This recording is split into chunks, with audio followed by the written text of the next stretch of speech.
Hey everybody, welcome back to another video. This is a very relevant and important topic to know if you are a Willy's Wonderland fan. If you have not heard of the copyright situation, as most fans are referring to it as, then this is the video that you need to watch in order to understand why we haven't gotten any more Willy's Wonderland content, why we haven't seen any continuations or anything be put into production yet, not even new comic books or anything. Why is that? Well, we're going to get into that in today's video. So it's no secret that we've been waiting quite some time for any updates regarding a potential continuation of the Willyverse, the Willy's Wonderland franchise, sequels, comic books, all that stuff. We haven't even gotten any new merchandise in years at this point. But why is that?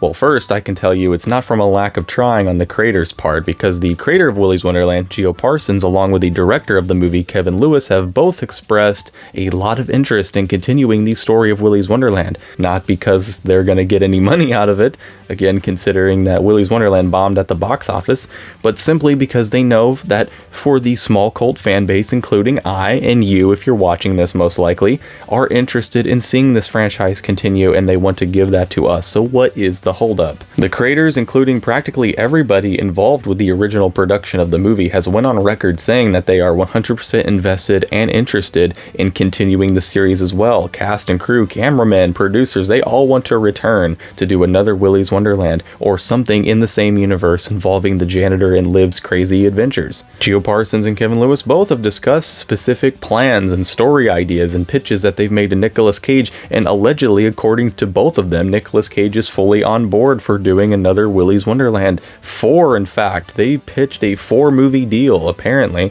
They want to make this into a movie series. They want to make this into a franchise of crazy stories, which I am all here for, personally. But the current facts of the matter is that the franchise rights, the legal rights to the Willy's Wonderland franchise, were owned by Chicken Soup for the Soul Entertainment, and they filed for Chapter 7 bankruptcy, which caused the company to shut down all operations and stop making movies. And when your company doesn't exist, the stuff you own doesn't belong to anybody, which includes Willy's Wonderland as a franchise. So no Willy's Wonderland movies can be made until then. Essentially, what this means is that the studio went into extreme debt and went into court to try to settle that debt by filing for Chapter 7 bankruptcy, which is generally considered the easiest and quickest form of bankruptcy that you could do. So they went into this wanting to get it done and over as quick as possible. And if successful, you can relieve yourself of all, or at the very least, most of your debt, which Chicken Soup for the Soul Entertainment desperately needed to do since, well, they were $1 billion in debt. Despite what some would think, Willy's Wonderland getting screwed over by the COVID-19 pandemic really had absolutely nothing to do with Chicken Soup for the Soul going belly up. Quite frankly, a silly low-budget horror flick bombing at the box office was the least of the company's worries, as, well, they were also kind of used to it. They pretty much only made low-budget movies. They were used to this. They didn't care. But in order to get into all the nitty-gritty details, we really need to start at the beginning, at the company's conception, where this company came from and what led them down a path to having to file bankruptcy, which ultimately led them to disappearing forever and screwing over Willy's Wonderland and every other franchise that the company owned. The parent company, Chicken Soup for the Soul, started out as a publishing company founded by motivational speakers named Jack Canfield and Mark Victor Hansen. The company got its name from a book that the two founders collaborated on, which was a collection of 101 stories that they had heard over the years and mentioned during speeches. The book was titled, this is a long one, Chicken Soup for the Soul, to invoke a sentimental and soothing feeling akin to a grandmother's cooking. That's the full title. The book would be rejected by multiple publishers until Peter Vegsgo picked up the book and became the company's founding publisher. The book would become a smash hit and actually ended up selling 11 million copies worldwide. And since then, the company has gone on to publish more than 250 books, which have all pretty much became bestsellers. But in 2008, the company would be sold to Bill Rahuna and Robert Jacobs, who sought to expand the company into different avenues and explore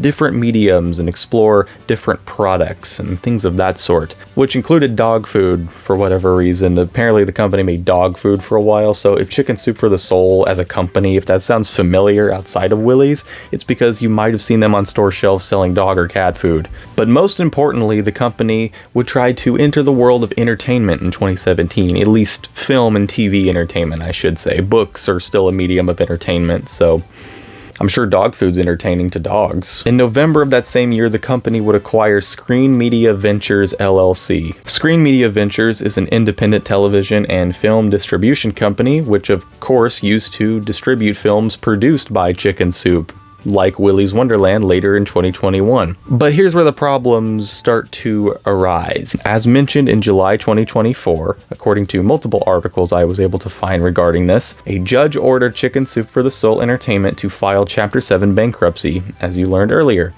Because, here's the reason, Bill Rahuna was accused of misusing the business and failing to both pay employees and provide them with healthcare support. I don't want to explain why that's super illegal and scummy and bad and all that stuff, but it's bad and that's all you gotta know. Don't do that. Pay your employees, cover their health care, because that's what you're supposed to do. Now, when it comes to the Chapter 7 bankruptcy, one thing I haven't mentioned yet is that Chapter 7 bankruptcy goes by another name, that being liquidation bankruptcy, which does not usually involve a company or individual's assets being sold, but in this case, Chicken was getting carved up. So rather than all the stuff that they legally own being sold off to another company, another corporate entity or something like that, instead it's just sort of sitting in stagnant water, doing nothing and going nowhere. And this company also owned Crackle, Popcorn Flicks, and also, in case you didn't know, they owned Redbox, those Redbox kiosk things that you used to see outside of stores. That's the reason why those were getting hauled off and sold off. That's why you don't see those anymore. It's because of the same copyright situation that screwed over Willys. That's why Redbox is gone too. And on top of all this Redbox stuff and all the other stuff that they were shutting down and things like that, over 1,000 employees got laid off. This script was written by a friend, but even though it says this, I genuinely mean this as well. My heart goes out to all of the people involved, all of the people that got screwed over by all of this. I hope they found better jobs. I hope they found better paying jobs. I hope everybody ended up okay. And unfortunately, the list of victims keeps going up because these were not the only companies affected by Chicken Soup for the Soul Entertainment going bankrupt. Namely, Landmark Entertainment, a company created in 1980 known primarily for constructing theme park equipment and rides. Oh yeah, and producing films. The company was founded nearly 46 years ago as of uploading this video by Tony Christopher and Gary Goddard. The film production team, Landmark Studios, would handle the set design and props for the film, while a separate company, Total Fabrication Inc., was responsible for designing and constructing props used in the film, like specifically the band members, aka the animatronics, aka the cold members, aka the main antagonists in the movie. They made the creature suits. Though aside from Willy's Wonderland, the company has made attractions for Universal Studios, and most notably the iconic Jurassic Park ride, to be specific. So, you know, they're kind of a big deal. Unfortunately, there is very little information available about Total Fabrication Inc., but we do know that Kenneth J. Hall was heavily involved in the film's production, and the company has designed a multitude of costumes and props over the years, though the Wonderland band was specifically designed by Jennifer Skreck. Though after Chicken Soup for the Soul essentially shit the bed, Landmark's film division and Total Fab Inc. went out of business. Landmark Entertainment as a whole would survive this ordeal, but that same year the former company CEO and producer on Willy's Wonderland, David Ozer, would get hit with a civil lawsuit for embezzling over $200,000 from one of his shows called Safe Haven. This Safe Haven project was even being co-produced by the Michael Bay's production company, which had also produced the original comic book series the show was adapting. He was also caught embezzling and scamming a multitude of screenwriters who had worked for him in the past.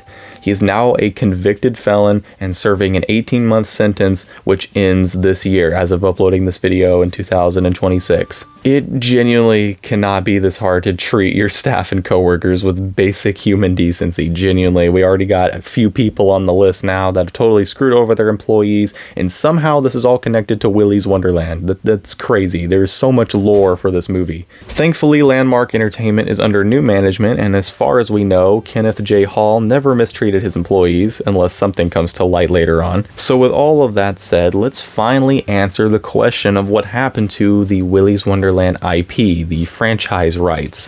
Where are those? Because again, the company who owned them, the company that made the movie, doesn't exist anymore. So what happens from here? The copyright of Willy's was reportedly also seized during the bankruptcy, of course, and apparently was put up for auction. According to Geo Parsons himself, no one on the film's crew was informed of when this auction would take place, and it was apparently unceremoniously sold off without anyone's knowledge. So no one really knows who owns the Willy's Wonderland franchise rights. Nobody knows who holds the IP for Willy's Wonderland right now, which is very scary, especially for the creators who, again, they were not alerted that this auction would be happening, and apparently some schmo potentially owns the franchise and can do whatever they want with it now, which could cause a lot of issues down the line.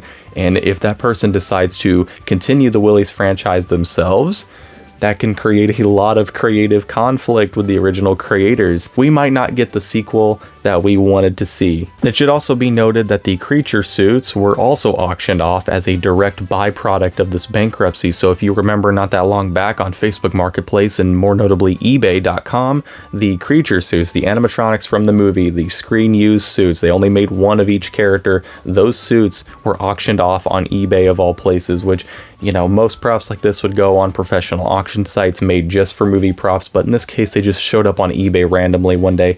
That is all a result of this copyright stuff. Again, a lot of stuff that goes down in this fandom, a lot of stuff is connected to this copyright situation, and that's why I cannot overstate how important this is. The Willy's Wonderland brand is in a very awkward state at the moment. We don't know when or if anything official is going to be made anytime soon, or even if anything can be made at all.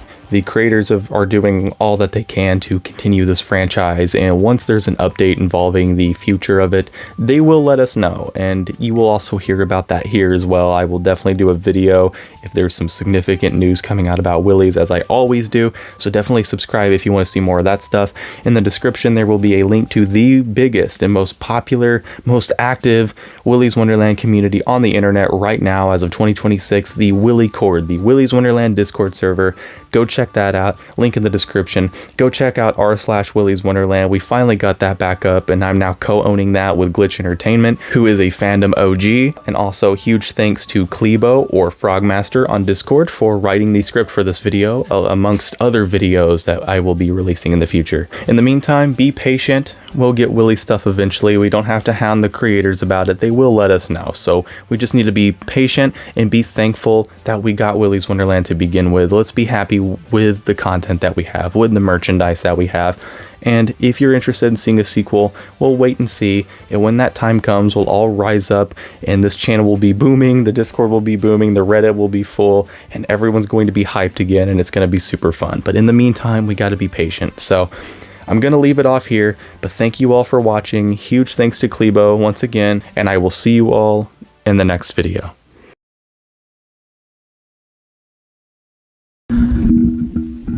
I got a new microphone. I'm gonna do ASMR. Tap on this Funko Pop. Okay, that's enough. Get out of here.